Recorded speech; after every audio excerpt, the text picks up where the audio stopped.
A common reason that many skeptics give for their unbelief is the simple phrase, "I just can't believe in a God who would." The statement is then finished in any number of ways. I just can't believe in a God who would send people to hell, condemn homosexuality, let bad things happen to good people, let my aunt die from cancer despite all of my prayers, allow that hurricane to hit the coast of Florida. You've probably heard other versions before, maybe you've said some yourself. But what is the logic of these objections? And how should Christians respond? These are important questions, so let's talk about it.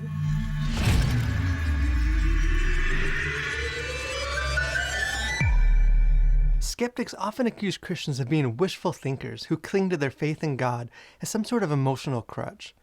They say God is just whoever Christians need him to be in order to make themselves feel better. Yet, a biblical faith demands the opposite of this.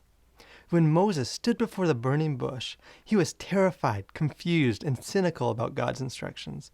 But, far from adapting to Moses' concerns, God declared, "I am who I am." Love him or hate him, agree or disagree, God proclaims, "I am who I've been and who I'll always be." On the other hand, skeptics who say, "I just can't believe in a God who would," take the opposite view.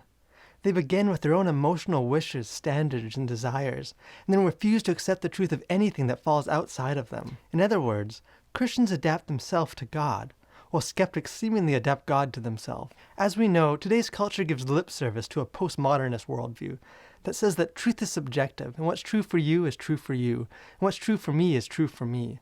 But this philosophy completely falls apart the moment such a worldview requires action. And even to say there is no absolute truth is, of course, itself a statement of absolute truth. So how do we determine truth? We don't adjust truth to align with our own preferred hypothesis. We continue to alter our hypothesis to align with the truth. The fact is this: either God exists or he doesn't. Our personal feelings about his moral character or actions, or what we think a God should be like or not be like, doesn't change this reality.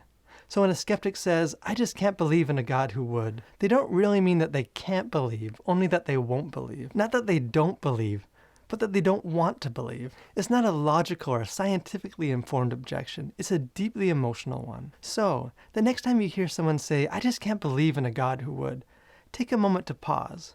Look beneath the surface and be sensitive to the real truth behind that statement. And above all, let's be thankful that God's eternal existence doesn't depend on our own limited human thinking and ever-changing opinions. Hey, thanks for watching this video. I pray it was helpful for you guys, and I hope you'll continue to collide with your world for Christ.